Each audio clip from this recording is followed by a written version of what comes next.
నమస్తే, welcome to hash tag you. నేను మీ Rajesh. Assembly ఎన్నికల్లో ఊహించినటువంటి ఓటమితో ప్రజాక్షేత్రానికి వాస్తవానికి కేసీఆర్ దాదాపుగా దూరంగా గడుపుతున్నారు గత కొంతకాలంగా. అయితే పార్లమెంట్ ఎన్నికల ప్రచారం చేసినా అది అంతంత మాత్రమనే చెప్పాలి. అయితే ఆయన నేతృత్వంలో ఉన్నటువంటి బీఆర్ఎస్ పార్టీ, తర్వాత ఆ పార్టీ కీలక నేతలు కేటీఆర్, హరీష్ రావు ప్రభుత్వంపై పోరాడుతూనే ఫుల్ యాక్టివ్గానే ఉన్నప్పటికీ కేసీఆర్ లేని లోటు మాత్రం స్పష్టంగా ఇవాళ తెలంగాణ రాజకీయాల్లో కనిపిస్తోందనేది అటు ప్రజలైనా ఇటు రాజకీయ పక్షాలైనా కూడా అభిప్రాయపడుతున్నటువంటి మాట. దీంతో ఇప్పుడు రాష్ట్రంలో ప్రభుత్వం మారిన తర్వాత మరోసారి అసెంబ్లీ సమావేశం కాబోతున్నటువంటి ఈ టైంలో కేసీఆర్ రాక గురించి విస్తృతంగా చర్చ జరుగుతోంది. మరోసారి పదే పదే రేవంత్ రెడ్డి కూడా అనేక వేదికల నుంచి కేసీఆర్ రావాలని విజ్ఞప్తులు చేస్తున్నాడు. సో ఇప్పుడు ఎన్నికల ముగిసి ఏడాది కావస్తున్నా 1-2 సార్లు మినహా కేసీఆర్ బయటికి రాలేదు. ఆ తర్వాత అసెంబ్లీ బడ్జెట్ సమావేశాలు సందర్భంగా పద్దు ప్రవేశపెట్టినటువంటి తొలి రోజు సభకు వచ్చినటువంటి కేసీఆర్ మీడియా పాయింట్ దగ్గర ప్రభుత్వ తీరును ఎండగట్టి వెళ్ళిపోయారు. ఆ తర్వాత ఎక్కడ కూడా బహిరంగ సభలు కానీ ప్రెస్ మీట్లు కానీ ఎక్కడ నిర్వహించినటువంటి దాఖలాలు కేసీఆర్కి అయితే లేవు.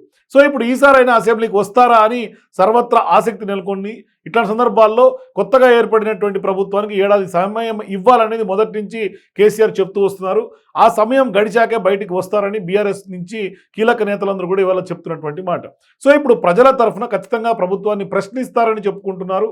ఇట్లాంటి సందర్భాల్లో గులాబీ నేతల లెక్క ప్రకారం ఖచ్చితంగా డిసెంబర్ 9తో కాంగ్రెస్ ప్రభుత్వం ఏర్పడి సంవత్సరం పూర్తవుతుంది. ఇప్పటికే కాంగ్రెస్ పార్టీ తమ ఏడాది పాలనపై ప్రతి జిల్లాలో విజయోత్సవ సభలు నిర్వహిస్తోంది.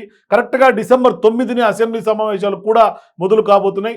దీంతో ప్రతిపక్ష నేతగా కేసీఆర్ తన బాధ్యతను మర్చిపోవద్దని, సభకు ఖచ్చితంగా హాజరు కావాలని, అట్లాగే కేసీఆర్ రాక కోసం ఎక్కిన వేదిక మీదల్లా ఇవాళ పిలుపునిస్తున్నారు సీఎం రేవంత్ రెడ్డి. ఆ దిశగా ఆయన సవాల్ చేస్తూ ఉన్నారు. అందుకు ధీటుగా సీఎంపై రివర్స్ కౌంటర్లు వేస్తున్నారు. అట్లాగే బీఆర్ఎస్ అగ్రనేతలు అయితే ఎంత రాజకీయ వేడి రాజేసుకుంటున్నా కేసీఆర్ అయితే మాత్రం బయటికి రాకపోవడం గులాబీ శ్రేణుల్లో కూడా కాస్తంత కలవరపడుతుందని చెప్పుకోవాలి.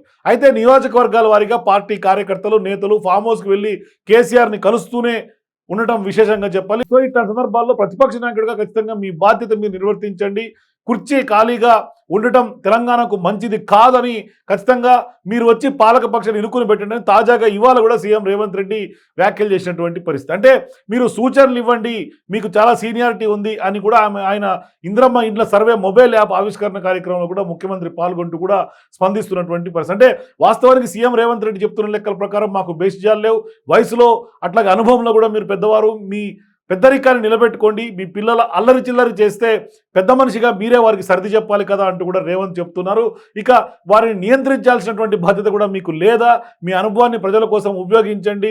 రామాయణంలో మారీచుడు అట్లా కొంత చరిత్రను కూడా కలిపి మా ప్రభుత్వంపై వారిని ఉసిగొల్పడం మంచిదా, ఆలోచించండి అంటూ కూడా ఇవాళ రేవంత్ రెడ్డి కేటీఆర్, హరీష్ రావు పైన కూడా సీఎం రేవంత్ రెడ్డికి అసెంబ్లీకి రమ్మని సూచిస్తున్నటువంటి పరిస్థితి.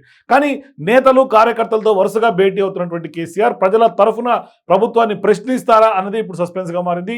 ఇప్పటికే ప్రభుత్వానికి వ్యతిరేకంగా అనేక కార్యక్రమాలు చేపడుతున్నటువంటి భారత రాష్ట్ర సమితి. సో ఇప్పుడు కేసీఆర్ రాక మరింత జోష్ తీసుకొస్తుండడంలో ఎటువంటి సందేహం లేదు.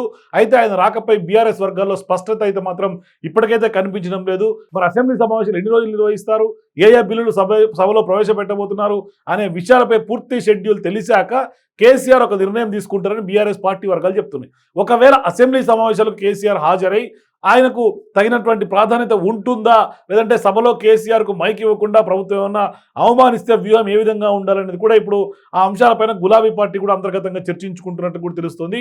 ఏది ఏమైనా అధినేత ఆగమనానికి సమయం ఆసన్నమైందన్నట్టుగా కొంతమంది పార్టీ శ్రేణుల అభిప్రాయం.